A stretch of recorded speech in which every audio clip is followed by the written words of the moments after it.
The Pied Piper, retold by Alan Benjamin, illustrated by Richard Waltz, based on a poem by Robert Browning. The town of Hamlin lay along the bank of a wide river. Its twisting streets were lined with the comfortable houses of the happy people who lived there. Life had gone on peacefully and pleasantly in Hamlin for as long as anyone could remember, and then one day rats began to appear. At first there were only a few, and no one minded very much. In fact, the town's cat couldn't have been happier. But the rats multiplied, and soon there were more rats than townsfolk. The rats were everywhere. After a while, folks didn't even feel safe in their own homes. The rats ate everything they could find. Sometimes people were wakened in the middle of the night by rats about to nibble on their toes. Finally, the people of Hamlin were at their wits' end. Off they marched to the town hall to see the mayor. The mayor was a greedy man. He cared a great deal about money, but very little about Hamlin's citizens. "The rats are eating us out of house and home," cried an angry woman in the crowd. The mayor told the townspeople to be patient, that he was doing all he could to help.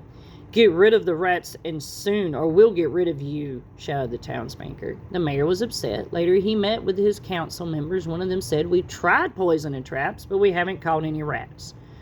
"Well, think of something that will work," the mayor thundered, "or we'll all be out of our jobs." Suddenly there was a tapping at the door. In stepped the oddest-looking fellow any of the council members had ever seen. He was as tall and lean as a birch tree, with long, sharp features and bright eyes as blue as sapphires.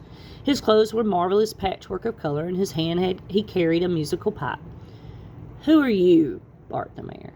"I'm only a poor piper," answered the stranger, "but I can pipe music that will charm any living creature. If you pay me 1,000 guilders, I will get rid of the rats." "If you really can do as you say, I'll give you 50,000 guilders," cried the mayor. "Then play I shall," said the piper as he stepped outside. He raised his pipe to his lip, and out came a melody both strange and beautiful. No one had ever heard music quite like it. As the piper piped, out came the rats, big ones, small ones, fat ones, and thin ones, till Hamlin's streets were filled with them. The rats followed the piper as he made his way through town, while the people watched in wonder. When the piper came to the bank of the river, he stopped, but he continued to play his pipe. The rats, however, did not stop. Into the river they plunged, never to return to the town. Hamlin was free of vermin at last. The people cheered as the piper made his way back to the town hall. I've come to collect my 1,000 guilders," he told the mayor. "But I was only joking," the mayor chuckling. Now that the rats were gone, he had no further need for the piper. "I'll give you these 50 guilders and nothing more. Now take them and leave." "Then leave I shall," said the piper, "but not before I've played a different tune." And he stepped outside and lifted his pipe once more. As the music began, the pattering of feet could be heard. But this time it was not the rats. From every corner of Hamlin came the children of the town. Hand in hand, dancing and prancing, the children followed the piper as he led them through the town. When parents recognized their children in the procession, they tried to stop them but could not. The music had frozen the parents in place like statues. On went the piper and his army of children through the streets and over the bridge that led out of town. The last in line was a little lame boy. The tapping of his cane as he hurried to keep up with the others was the last sound the stricken townsfolk heard as their children disappeared from view.